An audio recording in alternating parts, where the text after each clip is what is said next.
This hearing because there's been so much talk about the President's infrastructure plan, and now we have an opportunity to inquire about it. I have two questions for you, Madam Secretary, and I'm so pleased to see you here this morning.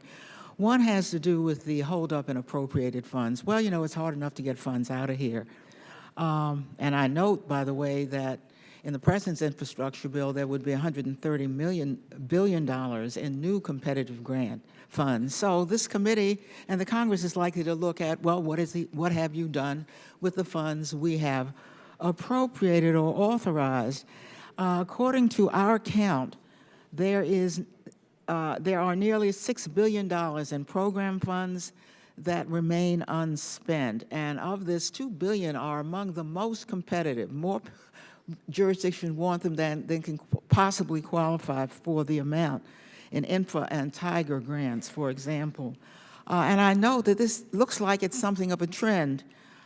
You held up $1 billion, even in emergency relief funds, until the Democrats in this committee wrote you and it was released.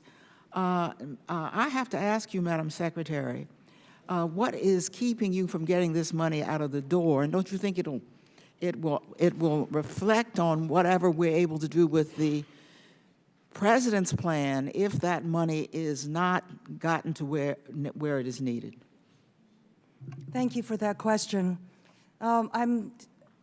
I don't think that is accurate, that the emergency relief funds are not released. We have actually made record time. It's been released now, but only after. No. I think we understand how important the emergency relief funds is. And as soon as a request comes in, we've actually been very, very good about turning it. I know they're released now, but the Democrats on this committee had to write a letter in order to get them released. Okay, they're released now. Well, I may respectfully I have only disagree so much on time, that. Madam So if I can Secretary. answer the rest of your questions. On the $6 billion, I do not think we have that much money outstanding. But I have good news for you. I don't think it's $6 billion either. But having said that, I think it took a while for this government to be stood up because we didn't have our nominees. I only had 4 nominees confirmed as of April of 2018. February of 2018. I just got 3 others confirmed last week. So the ability of this government to stand up under this administration has been impacted by our not having our top leadership, President. Yeah, we have noticed that, and that is very good news. I understand that is not this chamber, but I wanted to bring that up since you asked for an explanation. Yeah, it's not this chamber. I think it's the administration. But whoever it is, I congratulate said all of that, you. I do have good news for you. Hopefully the Tiger grants will be coming out soon. But we do have to notify the appropriators first, so they will get the first. When do you expect that to occur, Madam Secretary? Hopefully this week. Thank you very much. Soon. That's very good news. Very soon.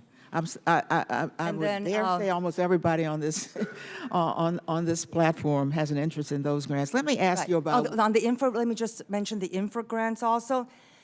So the Tiger and the infra grants, and perhaps this is something that you can take a look at. They were actually put under the FAST Act, under a new office in the policy office, which actually is not an operational office.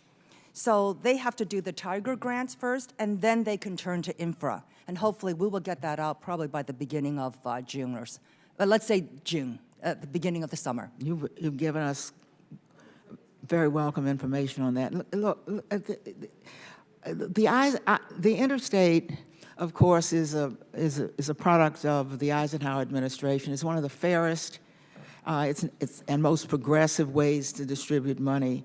And yet the President's infrastructure plan looks like it discriminates against most of the country, 52% of the country which provides most of the GDP, because of the way in which the plan provides money for the rural areas. It looks like it reverses what we've always done. 80% of the money for everybody, except, of course, the rural areas got even more subsidy.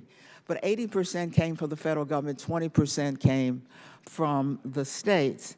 And it looks as though you have reversed that and provide $40 million in the first year for rural areas with 80%, and suburban and big cities where all the congestion is get 20%.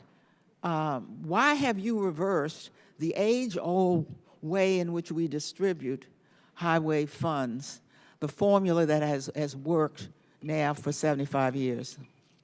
Secretary, go ahead and answer that, and we'll move on. Can't she at least respond?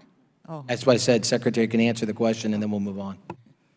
The 80-20 interstate formula, the 80-20 formula applied only to interstate.